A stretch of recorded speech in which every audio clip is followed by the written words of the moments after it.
इस वीडियो में हम बात करेंगे थर्मल एक्सपेंशन के बारे में। थर्मल एक्सपेंशन एक फिज़िकल फिनोमेना होता है। इसके अकॉर्डिंग अगर हम किसी बॉडी का टेम्परेचर इंक्रीज़ करें तो उसकी डायमेंशनल में एक्सपेंशन होती है, यानी बॉडी की जो डायमेंशन है वो एक्सपेंड हो जाती हैं। अगर हम किसी बॉडी की एक्सपेंशन को उसकी लेंथ के अलोंग काउंट करें तो उसको कहते हैं हम लीनियर एक्सपेंशन, और अगर उस बॉडी के एक्सपेंशन को उसके एरिया के अलोंग काउंट करें तो वो होता है एरियल एक्सपेंशन, और अगर बॉडी के एक्सपेंशन को उसके वॉल्यूम के अकॉर्डिंग हम कैलकुलेट करें तो उसको बोलते हैं हम वॉल्यूम एक्सपेंशन। तो सबसे पहले हम बात करेंगे किसी बॉडी के लीनियर एक्सपेंशन के बारे में। अगर किसी बॉडी का टेम्परेचर हमने बढ़ा दिया और उसकी लंबाई में चेंजिंग आ गई, जैसे कोई वायर है, ये L0 लेंथ है इसकी, यानी 0 डिग्री सेंटीग्रेड पर L0 है। कोई दूसरा वायर भी हो सकता है,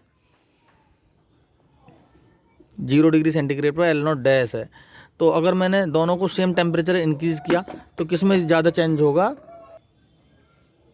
तो हम कह सकते हैं कि जो वायर ज़्यादा लंबा होगा उसमें ही चेंजिंग ज़्यादा आएगी, उसकी लेंथ में ही ज़्यादा चेंजिंग आएगी, ठीक है, उसमें ज़्यादा एक्सपेंशन होगा जिसकी ओरिजिनल ऑब्जेक्ट की साइज़ ज़्यादा है। इसका मतलब अगर हमारा जो चेंज है डेल्टा एल है ना, स्मॉल एल मान लेते हैं, अगर change in length small L है तो वो उसकी ओरिजिनल शेप पर डिपेंड करेगी, यानी जिसकी ज़्यादा ओरिजिनल लंबाई होगी 0 डिग्री सेंटीग्रेड पर जिस वायर की, उसमें ज़्यादा चेंजिंग आएगी। इसका मतलब हम लिख सकते हैं कि जो स्मॉल एल है यानी चेंजिंग है, एक्सपेंशन है लेंथ में, वो उसके ओरिजिनल लेंथ पर डायरेक्टली डिपेंड करेगी। और टी डिग्री पर जितना टेम्परेचर बढ़ेगा वैसे वैसे उसकी लेंथ भी बढ़ेगी। तो यहाँ से हम लिख सकते हैं एल बराबर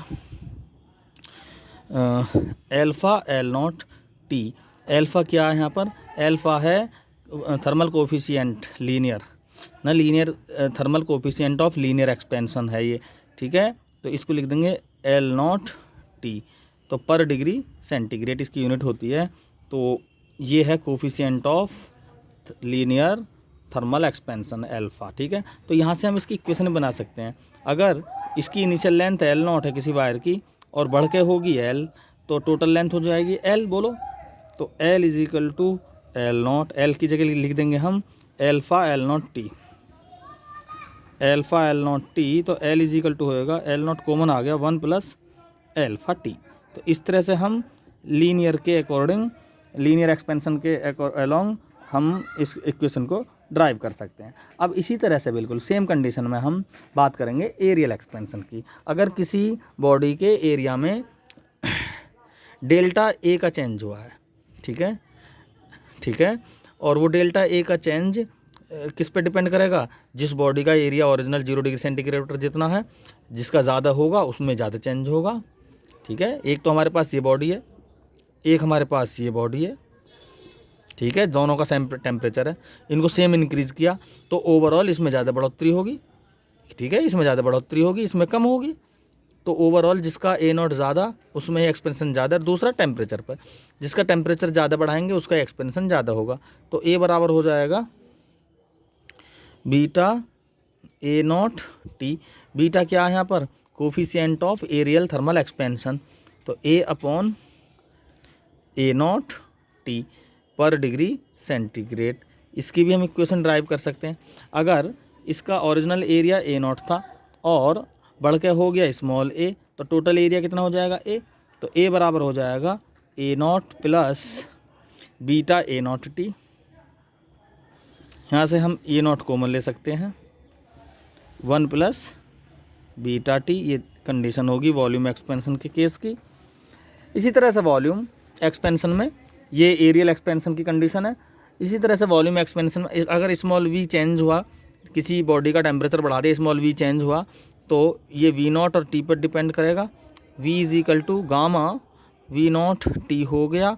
तो गामा हो गया volume coefficient of expansion, volume expansion of thermal coefficient हो गया ना। तो gamma is the coefficient of thermal volume expansion, V upon V0 T, ये पर डिग्री सेंटीग्रेड, क्लियर। अगर original initial volume 0 degree centigrade पर V0 था और बढ़ के आ गया प्लस हो गया V, तो टोटल वॉल्यूम हो जाएगा V तो V इज इक्वल टू हो जाएगा V नॉट, और V स्मॉल v क्या हो गया, गामा V नॉट टी। यहाँ से V नॉट कॉमन ले सकते हैं, ठीक है, V नॉट कॉमन ले लिया, 1 प्लस गामा टी, और ये भी इक्वेशन बन गई वॉल्यूम एक्सपेंशन की कंडीशन में, ठीक है। यहाँ से हम तीनों इक्वेशंस की एक रिलेशन निकालते हैं, लीनियर, एरियल और वॉल्यूम एक्सपेंशन की एक रिलेशन बनती है। जैसे हमारे पास ये एल नॉट है ना, एल नॉट, तो हम अगर इसका स्क्वायर कर दें तो ये बन जाएगा, अगर इसको फर्स्ट इक्वेशन मान लूँ मैं, तो इसका स्क्वायर हो जाएगा L square L not square 1 plus alpha T का स्क्वायर। तो ये तो ए हो गया बोलो, और ये ए नॉट हो गया, और देखो ये एल्फा बहुत छोटी क्वांटिटी है ना, तो ये बाइनोमियल थ्योरम से 2 एल्फा टी आ जाएगा, ठीक है, बाइनोमियल थ्योरम से। क्लियर। अब देखो ज़रा, इसको हम बोलेंगे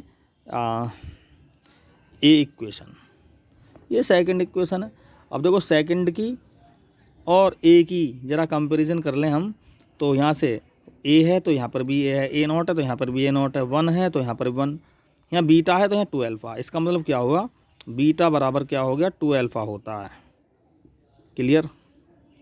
अगर हम इस इक्वेशन फर्स्ट का क्यूब कर दें, पहले तो स्क्वायर क्या था बोलो, अब क्यूब कर दें, तो क्यूब होगा इसका L naught L cube 1 plus alpha T का क्यूब। तो एल नॉट क्या हो जाएगा, वी क्यू वी हो जाएगा, ये वी नॉट हो जाएगा, और ये हो जाएगा 1 प्लस 3 एल्फा टी।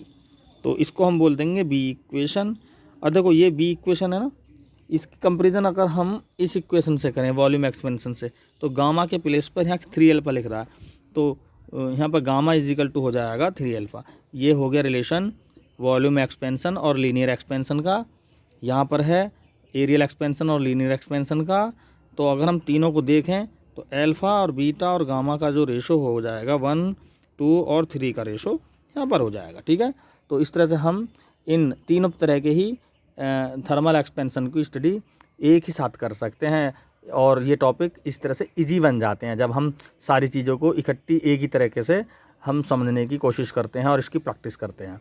अब अगली वीडियो में हम जो देखेंगे वो थर्मल एक्सपेंशन लिक्विड में देखेंगे, ठीक है। Thank you.